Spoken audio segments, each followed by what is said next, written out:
one of our missions is to go ahead and try and share the story of Titanic with the general public. One of the ways we wanted to try and do that, starting with this decade, was to try and go back and find those things that we haven't talked about, so that children today can learn about Titanic, because it's a wealth of material.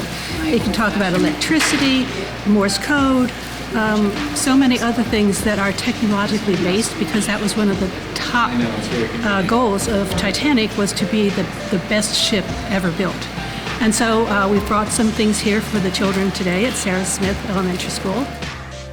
This was such an exciting experience. The students really loved it. They really took a vested interest in it. They got to learn so much new information about the Titanic. Before today, this was something many of them had no knowledge of. So we were able to read a nonfiction book this morning, and then from there they were able to make a wonder wall and write up all their questions they had, and then they had the presentation, and then from there they were able to get all their questions answered. And just seeing how curious they are about a new topic was very fun for me as a teacher. And I brought some paper documents. It's rare that you find paper on the excavation underwater, but we have a lot of currency, paper currency. So I have a piece of a silver certificate, and I have a dollar bill as well to show them the differences between then and now. I also have a cute little Valentine's postcard that was sent to someone whose luggage was recovered on the ship.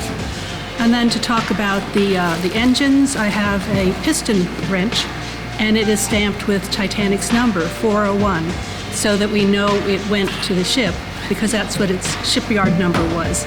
And these types of tools were kept right next to the machinery that they were used on, because you didn't want to have to go hunting for it. If you had damage, you needed to be able to repair the ship right then and there. And of course, it was an all-electric ship, and we have one of the beautiful frames for a chandelier from one of the lower decks that is missing its glass bowl, but it's got its silver gilt ring, and of course a flower at the end to hold the bowl into position. But the bowl was damaged when the ship sank.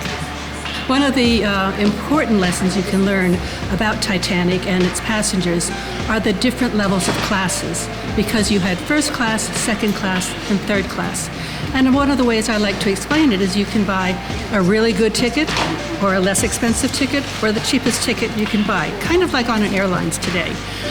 So we have a first class plate. It's got a gold and cobalt blue decoration, which did not get damaged during the sinking, and a blue and white Delft second class soup bowl, and then finally a third class soup bowl, which is just plain white with the company's logo on it. But those things, represent the ship, the classes, the social structure, as well as the science that is behind the ship. I also think they can practice being researchers, because they were all given a boarding ticket of a person that was on the Titanic. They were given one of their boarding passes. They can take that and research. We're going to spend some time doing that research and learning more about those people in their lives. And we talk a lot about being an empathetic learner, where you're focused on feeling the experiences of others. So these are people. These are people who lost family members, people who just were going on a voyage, a trip, just like me and you just did. I'm hoping that they can empathize and learn from the history that was created